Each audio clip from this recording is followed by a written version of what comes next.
All right, hello, my friends. I guess this is going to be video number 2 on the bass because I posted a live stream, I believe, more than a month ago now when I was designing this bass. And but I want to do this video to kind of give you the philosophy behind this bass, why it is that I'm doing what I'm doing. And I wish I could tell you that I have awesome footage of me building so far what I have, but I don't. Because I've been trying to finish the acoustic guitars and filming myself. I'm just here, it's just me in the shop, and trying to get stuff done safely is a bit of a challenge. So I don't have that much footage, but I can more or less explain to you what I did. And if it is something that I can share, or like maybe a question that you may have or something that I can help with, by all means, leave me a comment and I'll be more than happy to share what I know, the things that I've learned. So anyways, just so this makes sense, about a month ago or so, I got on a little piece of napkin and started drawing a bass. And I'm going to put a picture of my napkin drawing right here so you see what it is. And it's obvious that this bass is a bit weird, a bit unusual.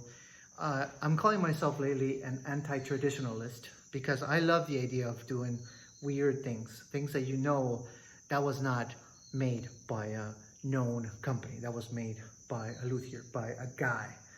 That's kind of more or less my goal when I make an instrument, at least these days.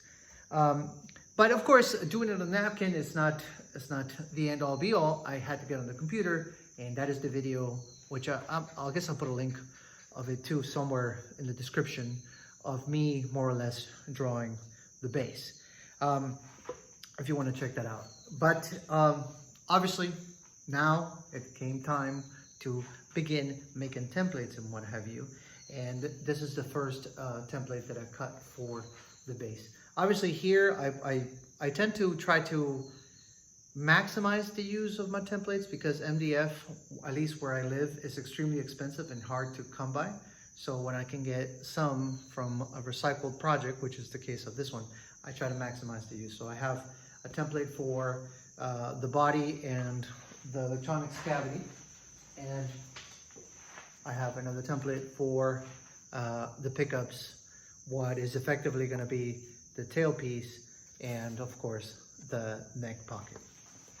But when it comes to building guitars on a CNC, I am possibly one of the worst guys out there. I really have very little knowledge when it comes to doing any kind of 3D work on the CNC. And to be completely honest, aside from the fact that I really don't know how to do it, I love working with some hand tools. I love getting with a chisel, rasps, and just going to work and well, I don't like sanding, but I like shaping.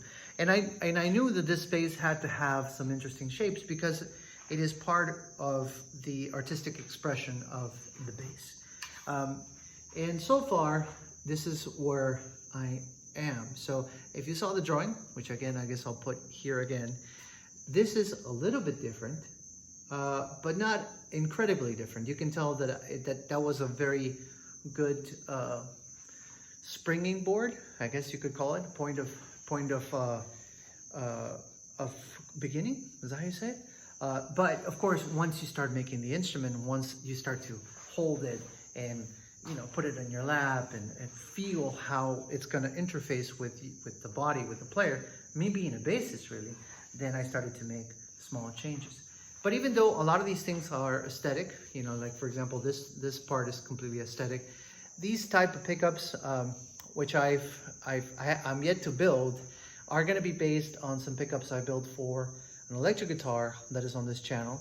And I call them my cookie style pickups. And I'll put a picture of the guitar right here so you see why I call them the cookie style. I find them to be really cool. It's kind of like, what is that? I think I've seen that before, but I'm not sure, kind of detail on a guitar.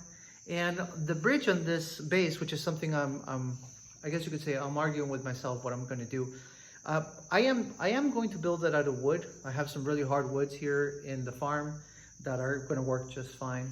But I'm also going to obviously put on the top something even harder. So I'm most definitely going to use the deer antlers that I still have that my friend Marlon gave me. But The fact that I am separating these pieces, the fact that I'm going to do a bridge that's going to be somewhere around here, and still have to do the intonation work and what have you, and the tailpiece is going to allow me to do two really important things. One, because this bass is short scale, and I'm going to put it on the title because I should have said that at the beginning.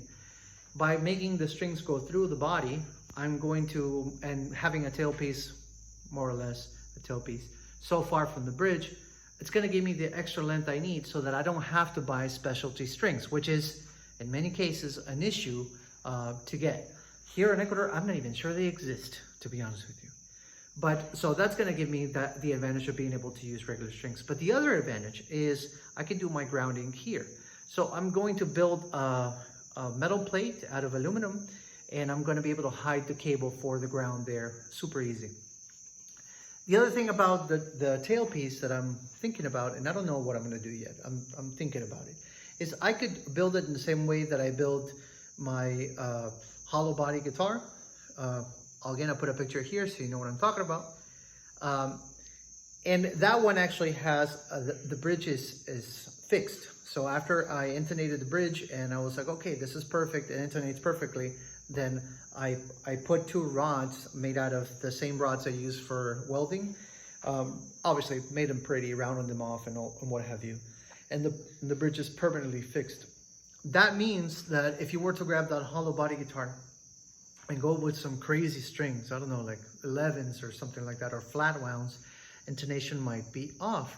And even though that is a possibility, that guitar, because it's a guitar that I built more or less for me, something that I wanted to try and something that I really enjoy doing, I'm not worried about. However, this bass I am building with the idea of a friend. I have a friend that plays in a cover band in Florida, and he's getting up there in age just like me, and he's slowly but surely gravitating towards lighter, smaller instruments. He usually plays these days I believe it's called a Fender Mustang bass, but don't quote me on that one, but it's like a small version. And a few times we've had conversations about him getting a small bass from me, something unique, something not so beginner, which is one of the issues with small basses these days, that there are very few short scale basses out there that are not for children. They exist, but they're very few. Now, the neck I did share on another video, but obviously that video was not about the bass. But here is the neck. The neck is made out of mahogany, same as the body, by the way. This is from a tree that I felled like 3 years ago. And I love it because it's full of holes and imperfections, and to me that's just gorgeous. But the neck, of course, I picked out of the cleanest part I could find for obvious reasons, because this is the interface. This is the part that has to be steady. It doesn't have to move and what have you. However, because I am doing what I'm doing, I also reinforce the neck with 2 carbon fiber rods. And I'm using a very special type of truss rod. I guess you can see it. You can see it from the camera. But it's actually right, instead of being at the end of the neck, it's right there, which I think, to me, aesthetically makes a lot of sense. It's a difficult thing to do.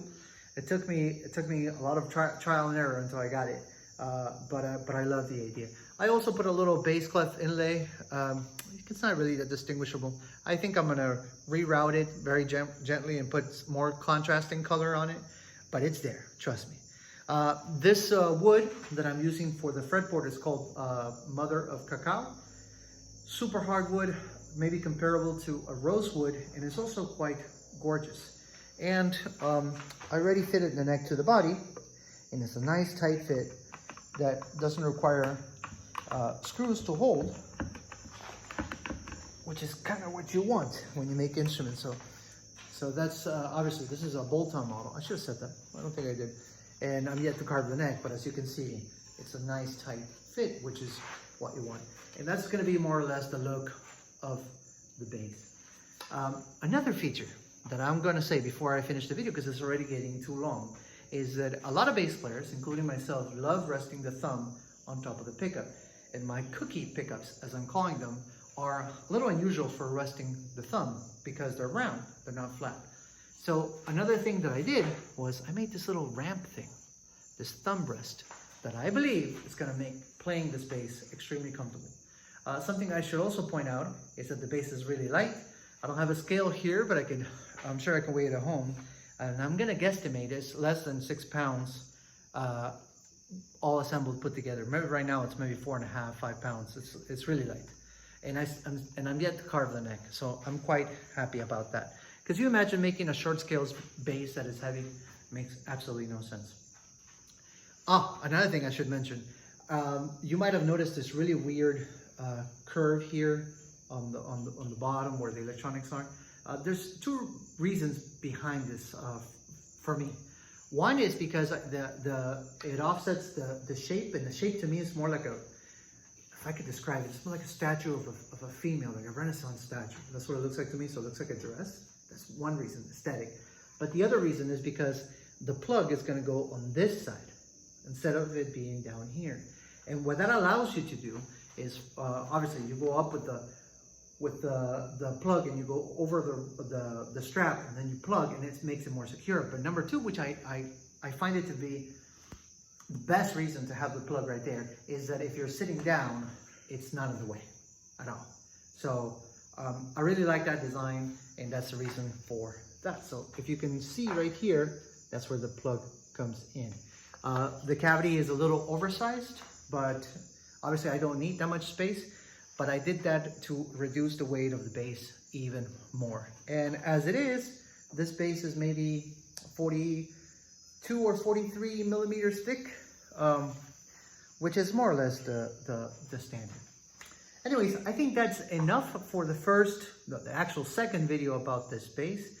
I am debating with myself how I should paint it, if I should paint it. I do want to do a solid color because I love the imperfections of this wood. But if I were to do a solid color, I would be interested to hear what you think I should paint it. What color I should paint it. It should be one of those vintage colors, the TV yellows, or those vintage whites, or black. That's kind of boring. But anyways, or should I do like a burst and just let all those imperfections out in the open so that people can see? Anyways, that's gonna be it for me. Thank you so much for checking out the video. Thank you for the like, and have an awesome week.